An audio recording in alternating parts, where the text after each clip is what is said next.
Hello, it's Megan and Peanut. It is the day before Thanksgiving and clearly we have stopped caring what we look like because we're almost on vacation. I saw a few posts this week online on Facebook, people having a hard time setting their rates, communicating their rates, totally understandable. Rates are tricky. To be honest, I still have a hard time with them. So don't panic, most writers struggle with this.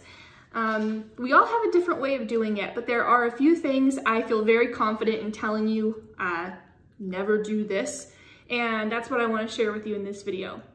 So the first thing I suggest you never do is charge a rate per word. The reason you shouldn't do this, well, there are a few reasons, but let's back up for a second. Why do writers want to charge per word? Simple, because the more you write, the more you get paid. The problem with this is that it reduces the value you bring to how much you can write. So you could have an awesome writer and a terrible writer both produce 1,000 words and get paid the same. Does that make any sense? No. So the obvious rebuttal is, okay, just have a higher rate per word. And there's another problem. This will get very messy because there will come a time when you will have a client, I guarantee, who will say, write 1,000 words on this topic. And you submit 1,000 words. And then they come back to you and they say, well, after editing it, we're only going to publish 750. And they want to compensate you for 750 words. Don't you think you deserve to be paid for the full 1,000 that you wrote? Of course. So it's just a couple of reasons why you shouldn't charge per word. Similarly, there was another post I saw where someone was hired to write a pitch deck. Like PowerPoint slides. And they said, how do I charge for this? Someone suggested charge per slide. Don't charge per slide for the same reason you wouldn't charge per word, okay? One slide could take you 10 minutes, another could take you an hour. What if they delete slides? What if they only publish or use part of what you wrote? It's so messy and it's really just not even an accurate reflection of the value that you're bringing. Now, what you can do is use something like word count to help you privately come up with your rates. For instance, you can have an idea in your mind of what you would charge for 500 words or 1,000 words.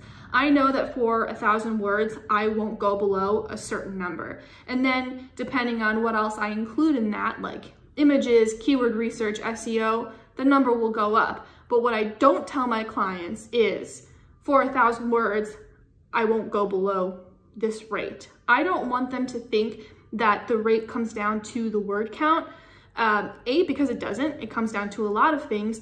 And B, because that puts them in a position where they can kind of manipulate the pay based on word count.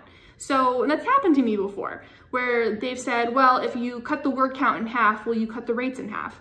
No, I won't. And also, it's kind of doing them a disservice. Your clients aren't going to benefit from like a 300-word blog, okay? Long form content is better anyway, which is why I don't write blogs less than 1,000 words. So charging per very small units, like per word, per slide, per Instagram post, if you're writing social media content.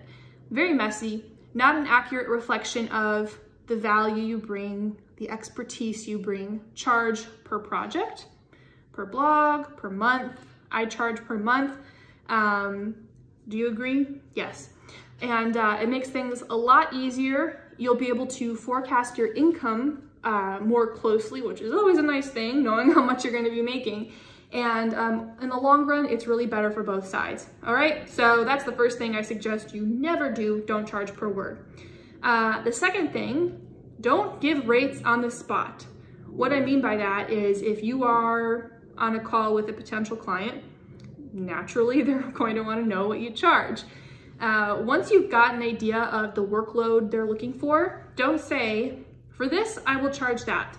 Because once you commit to that number, you are kind of locked in. You can't come back and be like, I was wrong, I need to charge more, because then you're just a jackass. But the problem is when you give rates on the spot, you almost always undercharge. I did that all the time before I got it through my thick skull that you don't give rates on the spot.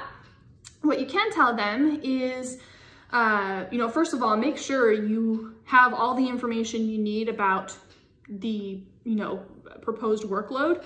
And then you can say something like, now that I have all this information, I will go crunch some numbers and I can get back to you by end of the next business day with a monthly rate or a rate for the project, but whatever. The point is, don't commit to something on the spot. I've never gotten any pushback from this. Clients have always been okay. And then I get back to them the very next day with a number. Some of them will want to, you know, at least have a vague idea of what they can expect to pay. Of course, why not? They have a budget to stick to. So what you should come to the call prepared with is the minimum that you will charge. For instance, if I know that my monthly rates don't go below $1,000, I could say to a potential client, I can get back to you tomorrow with an exact amount, but my monthly rates start at $1,000 and go up depending on the extra responsibilities. That way, if you're talking to someone who has a budget of $200 a month, they'll know that they can just end the conversation right there because they're not going to pay you. So that's another big no-no. Don't give rates on the spot. Okay, so those are a few big things right there, yes, that I would suggest you never do. I've tried them. They have failed me time and time again, and the alternatives that I gave you work very well, and really it's a win-win for both sides. This is about making your life easier and about making sure you get paid what you should, but really it's in your client's best interest also, because when you're doing something like charging per word, it just gets so sloppy on both ends. You want to make this as easy as possible on the client. That's why they're paying you, so they don't have to deal with it. All right? So again, don't panic about setting rates. As long as you don't commit to anything on the spot or, you know, like speak too soon, you'll be okay. Go and really sit on the information and try to take a step back and go, A, what's the time commitment? And B, what kind of value am I going to bring that I know other writers can't? Because I know that I can offer a lot that other writers can't, just because I've been doing this for about a decade. That's why I charge more, and I can back it up. And I have results and proof and data showing that my content delivers results. If you're brand new to the game, then you'd probably be charging a little less. I wasn't charging this much when I just started, and that's okay, that's normal. It's expected that your rates will go up over time as you become better at what you do. That's how most careers work. You know, it's not about trying to get as much money out of your client as possible, but you also don't want to put yourself in a position where you're dedicating a lot of time and a lot of knowledge that you've acquired maybe over the course of years, and you're not being fairly compensated for it. Please listen to someone who I've sold myself short so many times and undercharged so many times, and I'm kicking myself now because I should be charging some of my clients more, but at this point I've had them for so long and I've been, you know, they've been at a certain rate that it's too late now. I can't go back and be like, I'm charging you more. I personally don't believe in that. So I hope that helps. You know, sometimes it helps to get a second opinion before you get back to a potential client with your rates. My boyfriend has a lot of experience writing, you know, freelancing, managing teams. He's got a lot of insight and perspective that I don't. So I've started going to him and saying, hey, here's the workload. Here's what I'm thinking of charging. What do you think? And he gives me his honest opinion. Go up, go down. It helps to get another pair of eyes on it from someone who has similar experience. So you don't have to be in it alone. And don't forget, there is a huge writing community online. Twitter is great.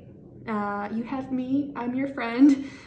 You can send me a message anytime or comment on any of my posts, my YouTube videos, whatever. Anytime you just want to like brainstorm and share some thoughts, and you can come to the right conclusion and you don't have to do it alone. Okay? So that was a long one. I hope that helps. I hope you found this informative. I hope you have a fantastic turkey day or tofurkey day if you are meat-free. Peanut says, hello. Be careful about giving your pets table scraps because I'm hearing that they're actually not supposed to eat turkey. But anywho, have a wonderful and blessed holiday, and I will catch you later.